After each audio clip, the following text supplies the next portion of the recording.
ஹஜ்ஜுனா என்ன? ஹஜ் இஸ்லாத்தின் 5 கடமைகளில் ஒன்று. மற்ற 4 கடமைகள் எங்க வேண்டாலும் போய் செஞ்சுக்கலாம். முதல் கடமை கலிமா, தொழுக, நோன்பு, ஜக்காத். இது ஒரு முஸ்லிம் எங்கிருந்து வேண்டுமானாலும் ஈமான் கொள்ளலாம். தொழுகை எங்கிருந்து வேண்டாலும் தொழுகலாம்.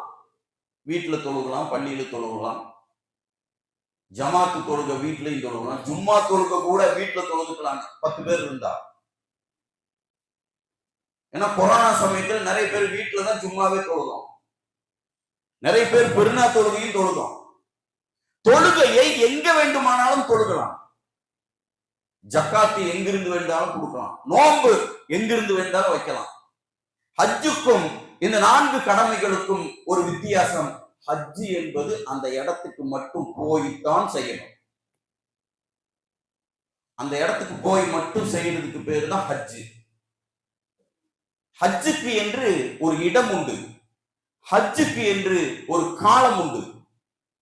அந்த காலத்தில் அந்த இடத்தில் செய்யணும்.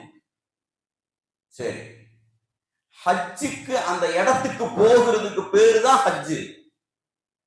அதுவும் அந்த நேரத்துக்கு அங்க போறதுக்கு பேரு தான் ஹஜ்ஜு. அந்த டைமிங் துல்ஹஜ் பிறை 8 to 12 இந்த 5 நாள் அந்த இடத்துக்கு போய் அல்லாவுக்கு வேண்டி ஹஜ் செய்ய வந்திருக்கேன் அப்படின்னு எஹ்ராமோடு அங்க போறமே, அந்த டைமிங்ல அந்த இடத்துல இருக்கிறதுக்கு பேரு தான் ஹஜ்.